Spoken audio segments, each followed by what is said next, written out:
Dreamers, you know about the infestation, right? Spreads like a month-old salad with genocidal intent. Swallows everything it touches, making monsters from meat or metal or both. Well, these days it's mostly contained. Spores as old as stone, derelicts drifting in forgotten orbits. So it was with old Kanga, somehow exposed and promptly cast out. Woke up on a blessed cage drop down to Eris. But should some sad soul catch the gray vein, well, every culture has its plague dogma.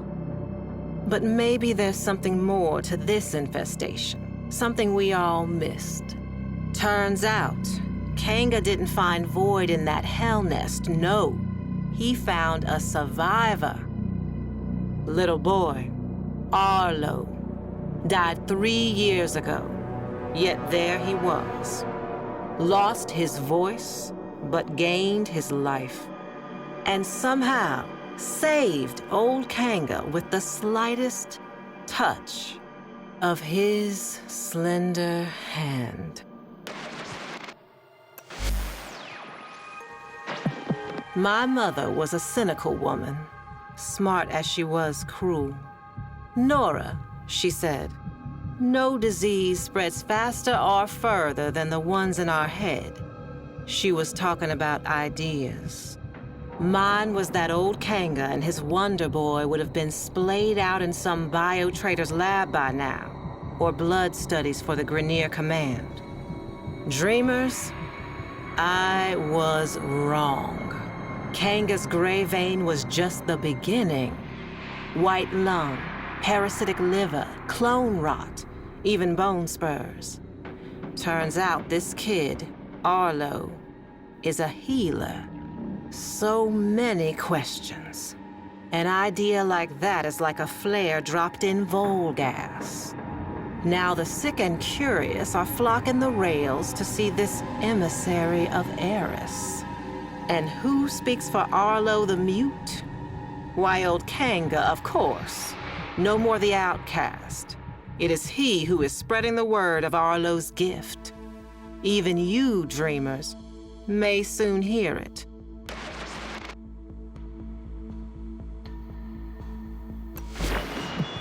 Whether you're bad news first or bad news last, tonight I got you covered, 'cause bad news is all we got. This emissary's word is spreading fast, a hot fever. Some are going to extremes to prove their devotion, trying the spores for themselves, and they're finding it too. Some lunatic spikers jacked the solar nav and flagged the derelict zones for all to see. Old haulers and new hopefuls out there are proving just how smart most people aren't. Yet Kanga's ranks are growing, arming themselves for the safety and security of our emissary, setting the stage for a great assembly to come. Buzz is, Arlo will break his silence. Till then, dreamers, check under the bed. A fresh brood is sprouting up along the rails. And it seems they have the scent of those blessed by the emissary's touch. Y'all did see this coming, right, dreamers? Surely did, but not like this. A grand gathering before the emissary and his speaker. Standing room only. Bodies pressed to bodies. A great overheated mass breathing as one. Waiting for their beloved healer mute to speak. Kanga hushed the crowd. He shed his mask, and there he was, laughing at them. Sick as the day he was banished. More. His retribution was at hand. born of a virus spreading further and faster than spore and space ever could have. Arlo. And in that stunned silence, Arlo himself made a sound. Not a word, but a stifled gag. A swollen choke as he opened his mouth.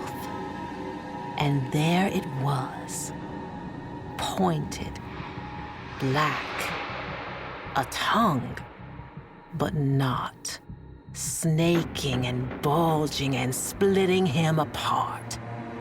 I looked away then. I had to. But that sound stays with me. Not the sound of human terror, bad as it was, but what came after. The grinding wet, the rattling flutter, the congregation converted in the truest sense. Dreamers, you all got your work cut out for you. Though this movement has lost its head, the body still lingers. It's a bad cycle, Dreamers. Arlo's devoted had a party and you're on cleanup detail. Derelicts are threatening every settlement from Mercury to Eris. And my sources say you're uniquely qualified to contain them. Meanwhile, I've been thinking, not about Kanga, but about what he actually found down there. Arlo, whatever he was. Some kind of lure?